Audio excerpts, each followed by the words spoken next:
ഈ വിഷയത്തെ വളരെ ഗൗരവത്തോടെയാണ് കേരളത്തിലെ വിദ്യാർത്ഥി സമൂഹമാകെ നോക്കിക്കാണുന്നത്. ഞങ്ങൾ ഈ വിഷയത്തിൽ കാണുന്ന ഗൗരവം ഞങ്ങൾ ഇന്ന് ഈ നടത്തിയ സമരത്തിലൂടെ നിങ്ങൾക്കും ബോധ്യപ്പെട്ടിട്ടുണ്ടാവും എന്ന് ഞങ്ങൾ കരുതുകയാണ്. ലോകത്തെല്ലായിടത്തും വിദ്യാർത്ഥികൾ മാതൃക കാട്ടിയിട്ടുള്ളവരാണ്. ആ മാതൃക കാട്ടിയിട്ടുള്ള വിദ്യാർത്ഥികളുടെ പ്രതിനിധികൾ എന്ന നിലയിൽ കേരളത്തിലെ കോൺഗ്രസിനും പ്രതിപക്ഷ നേതാവിനും ഞങ്ങളിവിടെ ഒരു ഉപദേശം കൊടുക്കുകയാണ്. അദ്ദേഹം ഇരിക്കുന്ന ഉത്തരവാദിത്തപ്പെട്ട കസേരയിലിരുന്ന് കോൺഗ്രസിൻ്റെ ഉന്നതനായ നേതാവ് എന്ന നിലയിൽ കേരളത്തിൻ്റെ ബഹുമാനപ്പെട്ട പ്രതിപക്ഷ നേതാവ് ആദ്യം ചെയ്യേണ്ടത് അദ്ദേഹം താമസിക്കുന്ന ഈ വസതിക്ക് മുന്നിലോ അദ്ദേഹത്തിൻ്റെ ഓഫീസിലോ എത്രയും വേഗം ഒരു ഹെൽപ്പ് ഡെസ്ക് കൗണ്ടർ അദ്ദേഹം തുടങ്ങേണ്ടതായിട്ടുണ്ട്. ആ ഹെൽപ്പ് ഡെസ്ക് കൗണ്ടറിൻ്റെ മാതൃകയാണ് SFIക്കാർ അദ്ദേഹത്തിൻ്റെ വസതിയിലേക്ക് ഇപ്പോൾ കൊണ്ടു തന്നിരിക്കുന്നത്. ഈ ടേബിളിൻ്റെ ഉടമസ്ഥാവകാശമൊന്നും ഇപ്പോൾ ഞങ്ങൾ തിരിച്ചു കൊണ്ടുപോകുന്നില്ല. അദ്ദേഹം ആവശ്യപ്പെടുന്നുണ്ടെങ്കിൽ ഞങ്ങൾ ഈ ഹെൽപ്പ് ഡെസ്കിൻ്റെ ടേബിൾ അദ്ദേഹത്തിന് കൊടുക്കാനും തയ്യാറാണ് എന്ന് പറയാൻ ആഗ്രഹിക്കുകയാണ്. നിങ്ങൾ നോക്കൂ, നിരവധിയായ പെൺകുട്ടികൾ, നിരപരാധികളായ പെൺകുട്ടികൾ, ഇവരുടെ ഒരു MLA പറ്റി, ഇവർ തോളിൽ ചുമന്നുകൊണ്ട് നടന്ന ഒരു വേതാളത്തെപ്പറ്റി വളരെ പ്രധാനപ്പെട്ട പരാതികൾ പറയുമ്പോൾ ആ പരാതികളോട് എങ്ങനെയാണ് ഇവർ പ്രതികരിച്ചത് എന്ന് കേരള സമൂഹം കണ്ടുകൊണ്ടിരിക്കുകയാണ്. മാധ്യമങ്ങൾക്ക് മുന്നിൽ നാം കാണുന്ന ഒരു പ്രതിപക്ഷ നേതാവും മാധ്യമങ്ങൾ മാറുമ്പോൾ പ്രതിപക്ഷ നേതാവിൻ്റെ മറ്റൊരു മുഖവുമാണ് ഇന്ന് കേരളത്തിൽ നാം കണ്ടുകൊണ്ടിരിക്കുന്നത്. അത് പ്രതിപക്ഷ നേതാവിന് മാത്രമല്ല, കേരളത്തിലെ എല്ലാ കോൺഗ്രസ് നേതാക്കന്മാരും ഇപ്പോൾ അങ്ങനെ പരിണമിച്ചിരിക്കുന്നു. നിങ്ങൾ നോക്കൂ, ഈ വിഷയത്തെ എത്ര ലാഘവത്തോടു കൂടിയാണ് കേരളത്തിലെ കോൺഗ്രസ് നേതൃത്വം നോക്കിക്കാണുന്നത്. മാധ്യമങ്ങളുടെ മുന്നിൽ വരുമ്പോൾ ധാർമ്മിക രോഷം കൊണ്ട് തിളയ്ക്കുന്ന പ്രതിപക്ഷ നേതാവിനെ നാം കാണുന്നു.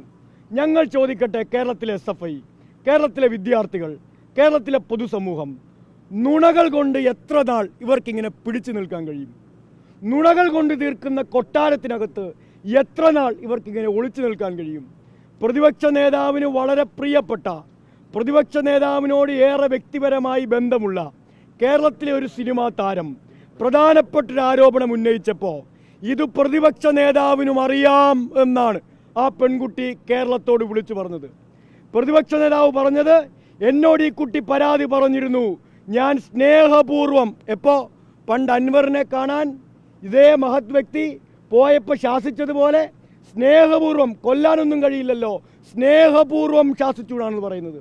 അങ്ങനെ എന്നെ പ്രതിപക്ഷ നേതാവ് ശാസിച്ചിട്ടില്ല എന്ന് ഈ സൈക്കോപാത്ത് കേരളത്തോട് പറഞ്ഞിട്ട് ഈ സൈക്കോപാത്ത് പറഞ്ഞത് കള്ളമാണ് എന്ന് പ്രതിപക്ഷ നേതാവ് നിങ്ങളുടെ മുന്നിൽ, മാധ്യമങ്ങളുടെ മുന്നിൽ സംസാരിക്കുന്നത് നിങ്ങൾ എവിടെയെങ്കിലും കേട്ടിട്ടുണ്ടോ? ഒന്നാമത്തെ നുണ.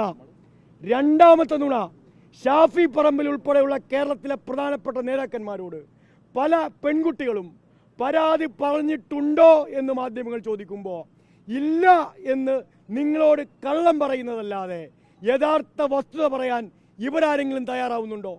സാമാന്യ യുക്തി ഉപയോഗിച്ച് ചിന്തിച്ചാൽ ഒരു പെൺകുട്ടി, കോൺഗ്രസിൻ്റെ ഉന്നത നേതൃത്വത്തിലിരിക്കുന്ന ഒരാൾ, അയാൾ ചെയ്യുന്ന അതിമാനുഷ്യത്വരഹിതമായ പ്രവർത്തികളെപ്പറ്റി കോൺഗ്രസ് നേതാക്കന്മാരോട് പരാതി പറയാതിരിക്കുമോ? ന്യായമായ ചോദ്യമല്ലേ? കോൺഗ്രസ് നേതാക്കന്മാരുടെ മക്കൾക്ക് പോലും പ്രധാനപ്പെട്ട തിക്തമായ ബലം ഈ സാമദ്രോഹിയെ കൊണ്ട് ഉണ്ടായി എന്ന വാർത്തകൾ പുറത്തു വരുമ്പോൾ ഈ കോൺഗ്രസ് നേതാക്കന്മാരുടെ മക്കളുടെ ആർജവമുള്ള അച്ഛന്മാർ കോൺഗ്രസിന്റെ നേതാക്കന്മാരോട്, VD സതീശൻ ഉൾപ്പെടെയുള്ള പ്രതിപക്ഷ നേതാവിനോട് പരാതി പറയില്ല എന്നരിയാഹാരമുള്ള ആർക്കെങ്കിലും ചിന്തിക്കാൻ കഴിയുമോ? ഇങ്ങനെ പരാതികളുടെ കൂമ്പാരം രഹസ്യമായി ഈ നേതാക്കന്മാർക്ക് മുൻകാലം മുതൽ കിട്ടിയിട്ടും ആ പരാതി ഓരോന്ന് കിട്ടുമ്പോഴും ഓരോ പ്രമോഷനാണ് ഈ സാമദ്രോഹിക്ക് കോൺഗ്രസ് നേതൃത്വം കൊടുത്തുകൊണ്ടിരുന്നത്.